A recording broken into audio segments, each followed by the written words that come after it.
Assalamualaikum warahmatullahi wabarakatuh. Perkenalkan, nama saya Nayatullah Izati. Saya akan menjelaskan tentang kajian analisis sumber pencemaran udara primer. Pengenalan sumber pencemaran udara primer yaitu pengertian pencemaran udara. Pencemaran udara atau sering kita dengar dengan istilah polusi udara menurut Ahmad diartikan sebagai adanya bahan zat-zat asing di dalam udara yang menyebabkan perubahan susunan atau komposisi udara dari keadaan normalnya. Apa itu sumber pencemaran primer? Pencemaran primer adalah substansi pencemaran yang ditimbulkan langsung dari sumber pencemaran udara. Karbon monoksida adalah sebuah contoh dari pencemaran udara primer karena ia merupakan hasil dari pembakaran. Pencemaran udara primer komposisinya tidak akan mengalami perubahan di atmosfer baik secara kimia maupun fisik dalam jangka waktu yang relatif lama. Pencemaran ini misalnya CO, CO2, NO2, N2O, TPS, SO2, metana, senyawa, halogen, partikel logam, dan lain-lainnya. Sumber pencemaran udara primer berdasarkan letaknya dibagi menjadi dua, yaitu yang pertama sumber pencemar indoor. Pencemaran udara indoor adalah kondisi ketika ada polutan dalam ruangan yang dapat membahayakan kesehatan penghuni rumah maupun tempat indoor lainnya. Polutan tersebut dapat berupa zat-zat yang bukan merupakan unsur alami udara dalam ruangan. Pencemaran udara dalam ruangan dapat disebabkan oleh berbagai hal seperti pembakaran kayu, limbah tanaman, dan kotoran untuk memasak dan pemanas, penyujuk ruangan, pengharum ruangan, cat dinding, asap rokok, gas, dan kompor. Yang kedua, sumber pencemaran outdoor. Sumber pencemaran outdoor adalah kegiatan dilakukan di luar lapangan yang berpotensi menghasilkan zat pencemar udara yang dapat mempengaruhi kualitas udara ambien. Contohnya adalah kegiatan transportasi, pembakaran sampah, cerobong industri, dan lain-lainnya.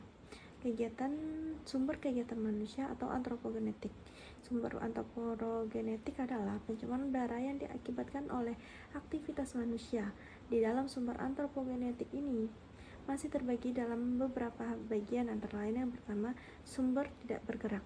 Dalam sumber tidak bergerak, jenis pencemaran udara terjadi dari beberapa sumber yang tidak mengalami perubahan posisi, misalnya kegiatan industri, yaitu pabrik dan fasilitas produksi yang mengeluarkan emisi dari cerobong asap, termasuk pabrik pengolahan kayu, makanan, dan kimia.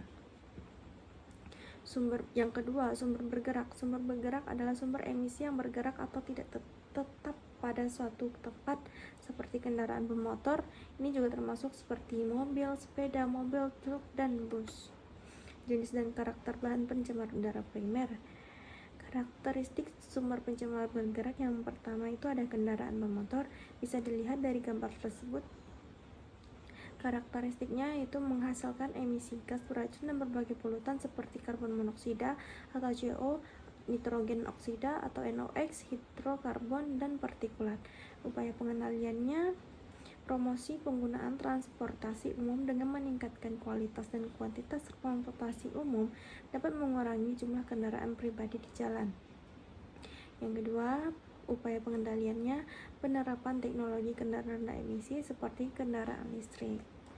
Yang ketiga, ada pengembangan infrastruktur untuk mendukung kendaraan ramah lingkungan dengan membangun infrastruktur yang mendukung transportasi ramah lingkungan seperti jalur sepeda dan trotoar yang baik. Juga dapat mendorong masyarakat untuk beralih ke kendaraan bermotor ke alternatif yang lebih bersih. Karakteristik sumber pencemar tidak bergerak. Yang pertama ada industri. Bisa dilihat dari gambar tersebut, terdapat corong asap memiliki karakteristik yaitu industri sering menghasilkan emisi gas berbahaya seperti sulfur dioksida, SO2, nitrogen oksida atau NOx, dan partikel halus PM10 dan PM2,5. Upaya pengendaliannya, implementasikan teknologi bersih dan ramah lingkungan dengan mengadopsi teknologi yang lebih bersih dan efisien dalam proses produksi yang dapat mengurangi emisi. Upaya pengendalian yang kedua, pengawasan dan pemberian hukum yang ketat terhadap pelanggaran lingkungan dengan perlu menetapkan buku mutu emisi yang ketat untuk industri.